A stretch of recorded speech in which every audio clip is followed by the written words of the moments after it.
Well, do you like Castlevania? Do you like Bloodborne? Do you like Penny Dreadful? What about Ravenloft from Second Edition AD&D? How about Bram Stoker's Dracula? Interview of the Vampire? The list goes on and on of cool Gothic stuff. And so, if you like role playing and you like Gothic stuff, especially if you like Swords of Wizardry Whitebox, James Spahn has made Whitebox Gothic. So, a 50-page supplement to add and create, help make Gothic settings, campaigns, adventures, or to take stuff out of it, obviously. So it's lacking in a lot of art, but that's okay. I think a lot of Gothic stuff is fairly visual as it is. It's pretty much imprinted in our minds, especially if you enjoy the stuff that I just listed. So while, yes, I would like to have seen more art, it more than makes up with content. With 50 pages, he's able to give us new classes, new spells, new optional rules on how to make your campaign adventure or whatever it is more Gothic-y, is what I'll say, with corruption, dread, and curses. So those are three optional rules that are fantastic to add, and I think those are what you need to really help give that sense of doom and gloom to your players if you're making a Gothic adventure. And then he's got a whole list of monsters, new monsters that are great, as well as new magical items. So there is that's a very brief little thing about it, and that pretty much sums it up. But let's go a little bit more deeper into it. So, what are the classes? You've got Monster Hunter, you've got Metaphysician, Spiritualist, Dampier, Wanderer, and you have Reanimated. So, right there, those are some fun, neat classes. Your Monster Hunter is going to be maybe a vampire hunter, maybe a lycanthrope hunter. They're going to track them down. They're going to kill them. They're going to have bonuses to fighting them. It's going to be kind of like your ranger, but specialized in obviously a gothic style of creature. The metaphysician is going to be your man of spiritual science. This is going to be your old Van Helsing, where he delves out information on how to kill stuff, what we need, what we're up against. We've got to, search out the coffin. We've got to, get this prepared, the wafers, the garlic, blah, blah, blah. So they also can cast spells. They're also later on able to turn undead. So they're definitely kind of like your the brains of the group for figuring out the prophecies, figuring out what this creature is all about. Maybe he or she knows some sort of history about the monster, history about the land, and I think it's a very good class that I think a lot of certain type of players will gravitate towards. The spiritualist is going to be kind of like your medium, your gateway to the other side. They can sense the presence of undead. That right already is just fantastic, especially if you're in a real strong, heavy like Ravenloft type undead world or campaign setting. They have an ability where they can pretty much create magical effects by dealing with the ghost world, and they have to do a saving throw for what they're trying to do. And if they fail, they lose a level of experience. So they're gambling there. It's a tough toll if you miss that. So obviously, as you go up in level, it's going to be easier for you to do, but it's always going to be something that's not done willy nilly. Okay, and then you've got your Wanderer. This is going to be your lone type character. This is a character class you could really put into any other type of fantasy setting. They have picked up stuff along the way that they may be able to pull out and use. Some of those items, if you roll good enough on your saving throw, could be maybe holy water, maybe a healing potion, whatever you can think of. The more strong, it's an optional rule for them. But they're going to be obviously your survivalists. They're going to be able to find food for themselves. They're going to be able to sense passageways or hear noises where maybe the other characters don't.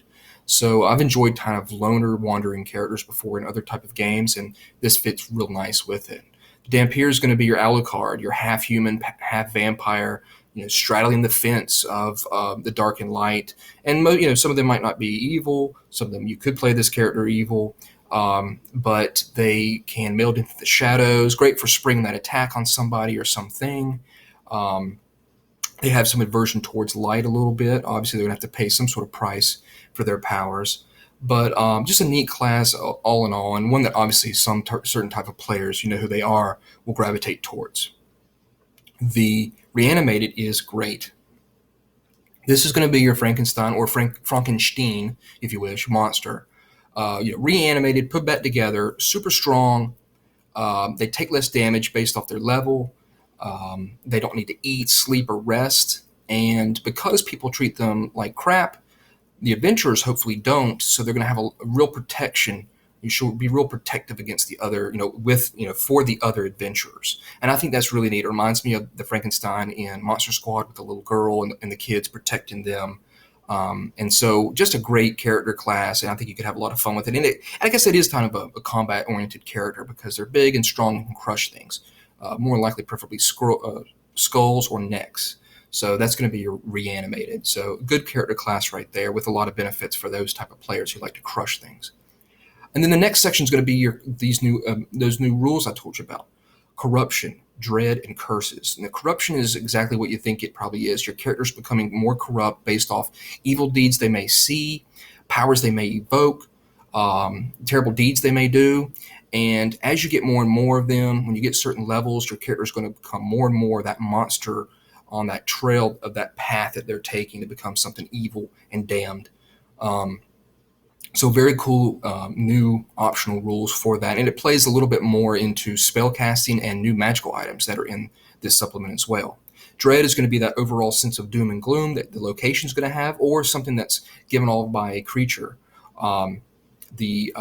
The Lord of the Rings online role-playing game, the MMO, had that. It had something called Dread, and it's exactly kind of what it is. If you went into Mordor, some sort of terrible area, your characters got Dread, and it lowered their hit points. It lowered a lot of things of them, and this is exactly what this is.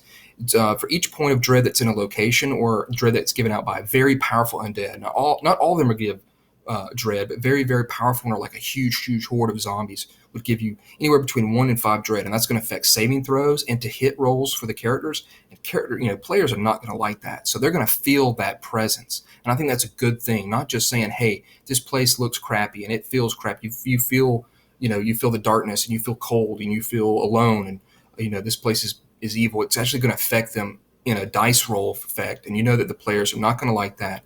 It's going to be something they're going to have to fight back against. Even the clerics will have a harder time turning undead.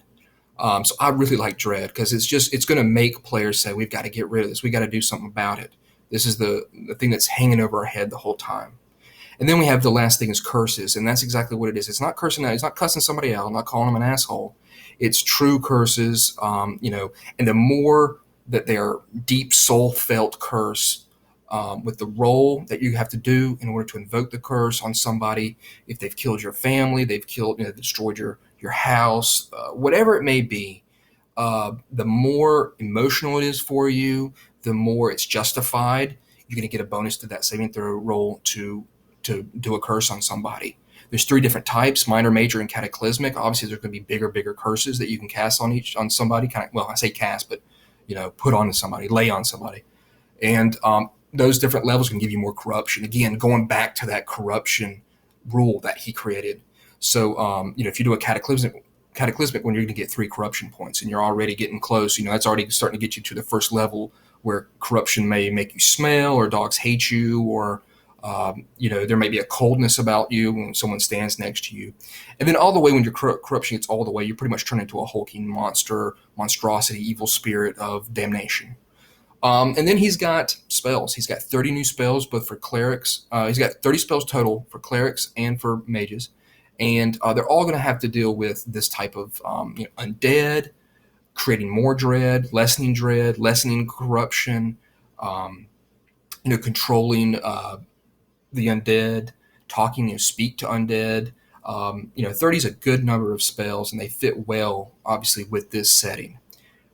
Next, he has magic items. The magic items are all great. There is a bag of bones where you can take the bones out, throw them on the ground. It creates a skeleton. So that's straight out of Jason the Argonauts.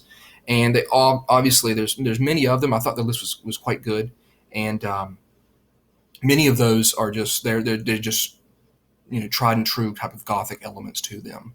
And that's a very good section, and you can pull out a lot of those magic items and use in something else. If this is, if you don't have a Gothic thing going on, you can pull those out and use those. And then there's a monster section. So a lot of good monsters. He has a stronger vampire, the Vampire Lord, all the way to the Graveyard Angels.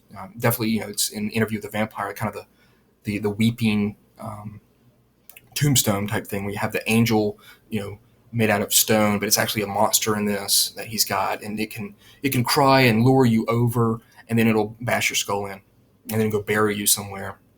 So he's got some neat monsters, obviously, that invoke that Gothic feel. He has like a Chucky or Annabelle or any other demonic possessed toy. He's got that monster. He has the Grim Reaper, so that's straight out of Castlevania. And that's going to be a really nasty creature to try to fight, and his scythe is going to murder you straight up. So, he's got very powerful stuff in there. Obviously, when you're dealing with undead, it's going to be very strong. To some smaller stuff like blood ravens and things of that nature. But he's got a creature that takes the skin off of people so that they can move amongst the populace, and it's a good selection. It's exactly what you want with with the Gothic monsters. So it's a good list, and it's a good section. Obviously, you could pull those out of there too if you're not doing something Gothic. I would have liked to have seen maybe, and of course you could get this from other games. You could just use some of the stats from White Star, or Operation Whitebox. You can for like guns, if you wanted to have like maybe pistol lock, flintlock guns or something like that, or any type of guns or something. But that's very easy to do, and it's maybe reload times and damage. So that would have kind of maybe put it more towards the kind of Bloodborne type of game, or Penny Dreadful, a little bit more into a little bit more modern. But really, that's just my own personal thing that I'd like to have seen in there, was a selection of kind of weapons, maybe. Um, but overall, I'm very happy with White Box Gothic. I hope this has been educational for you. I hope you enjoy this type of setting in a Gothic setting. And I want to get this video out. It's almost July 7th, and the Castlevania Netflix show is about to start on Friday here tomorrow. So I'm excited about that. I wanted to kind of get that out, and it got me kind of thinking about White Box Gothic when I saw that it was coming out here on Friday. So again, I'm a big Castlevania fan, so I'm excited to see it. But there it is, White Box Gothic. I think it's a very good pickup. It's available for print now on Lulu. And I hope you've enjoyed this video, and thanks.